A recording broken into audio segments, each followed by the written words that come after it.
पवार साहेब लय हुशार आहे.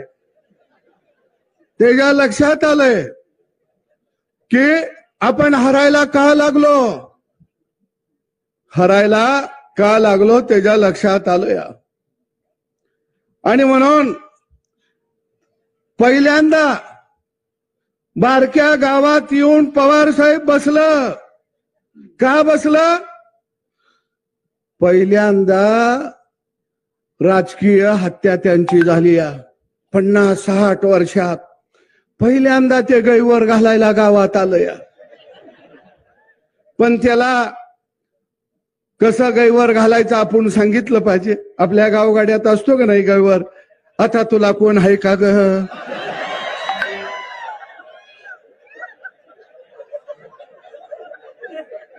पुन्हा मग एखादा जवळचा असला तर म्हणतो आता मी कसा जगू कसा राहू. काय त्याला सांगितलं पाहिजे असा गैवर घाल. मग आपण म्हणायचं बॅलेट पेपरचं तुला कशी आठवण येते या, इव्हन मशीन तुझा कसा घात केला या. आता यांचा गैवार कार्यक्रम चाललाय. अरे नवं तंत्रज्ञान हे आणलं कुणी? राजीव गांधीनं आणलं. त्यावेळी हे म्हणायचे टीव्ही आम्ही आणला, टेलिफोन आम्ही आणला, लाईटवर रेल्वे आम्ही आणली, पुलं आम्ही आणले, विमान आम्ही आणलं, ईव्हीएम मशीन आम्ही आणलं. आणि आता हे कसं आलं?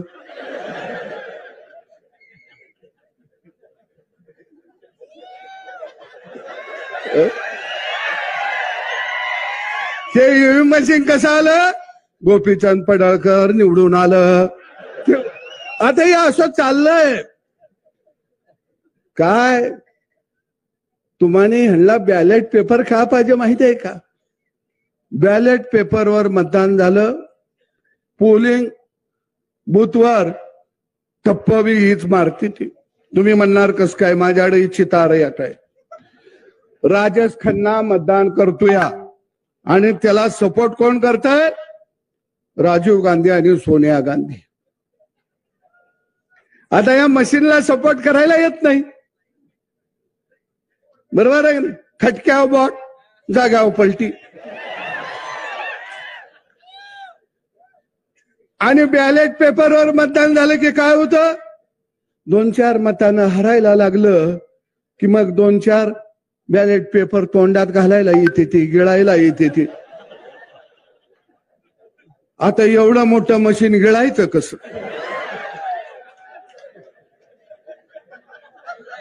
बरोबर आहे. काय पेपर फाडायला येते ती, काय खिशात घातलं आणि आपल्या एखाद्यानं ऑब्जेक्शन घेतलं, ह्यानं खिशात घातलं तर गडी पळून जातो या. म्हणून यांना बॅलेट पेपरवर पाहिजे आहे, दुसरं कारण काही नाही. आणि पवार साहेबांना झोप लागना. 60-70 वर्ष सत्ता भोगली, माणूस शांततेनं झोपला पाहिजे हो का नाही? इथं आता आमचं काका बसले, दाढी पिकली या. पिकले का नाही? तुम्ही काय म्हणता? प्रपंच लेकरांचा. आता मी निवांत, पण ही गडी म्हणताय का?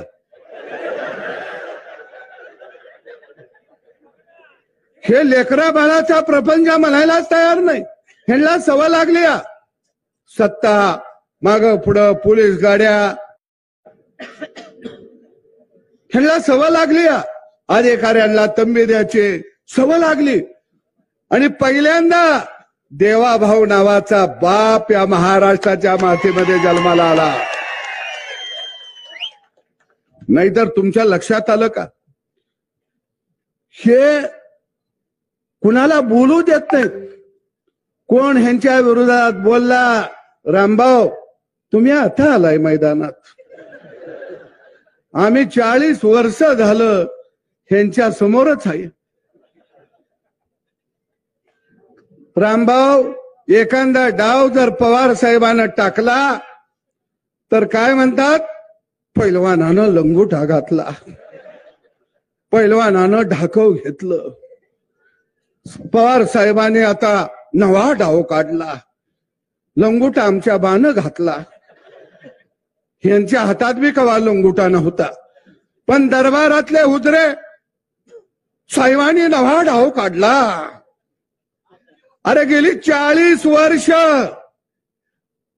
आम्ही यांचा डाव बघत होतो, पण देवाभाऊ नावाचा वस्ताद या महाराष्ट्राच्या मातीत आला आणि बारामतीचा तो पैलवान नव्हता, तुझे भोपळा होता. कुठला पैलवान आलाय? अरे नवं तंत्रज्ञान तुम्ही आणलं, ईव्हीएम मशीन कुणी आणलं? काँग्रेसनं आणलं 2004 ला. त्यावर तुम्ही निवडणुका लढवल्या. केंद्रामध्ये 10 वर्ष सत्ता तुम्ही भोगली, राज्यात 10 वर्ष सत्ता तुम्ही भोगली, आणि आता म्हणायला लागले ईव्हीएम मशीन गडबड करतया. मग तुमची पोरगी निवडून लाखानं आली तवा ईव्हीएम मशीन चांगलं. रोहित पवार गेल्या वेळी निवडून आलं, ईव्हीएम मशीन चांगलं. गेल्या वेळी 2019 ला तुम्ही सगळे निवडून आला. उद्धव ठाकरेला बिचाराला कळलं नाही, ते मातोश्रीतच बसून होत, त्याला माहीतच नाही बाहेर काय चाललाय खेळ. त्याला दाखवलं गाजार मुख्यमंत्री पदाचं, ते बी गेलं. आपल्या गावाकडे नाही का शेळीच्या पुढं मुगार धरल्यावर शेळी पळत सुटती, ते पळालं.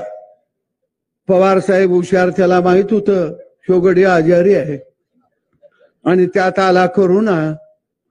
पवारानं त्याला सांगितलं तू बाहेर पडशील तर तुझं सगळंच जाईल, पैसा अडका, तू बघत गप ते जपून बस, तुला लागल तेवढं पोच करतो.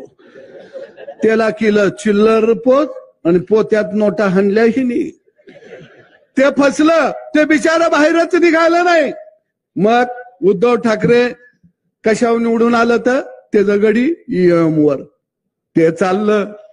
काँग्रेसचं ईएमचं गडी चाललं, सरकार बनवलं ते चाललं. लोकसभेला तुम्ही निवडून आला ते चाललं. त्यावेळी काय म्हणले?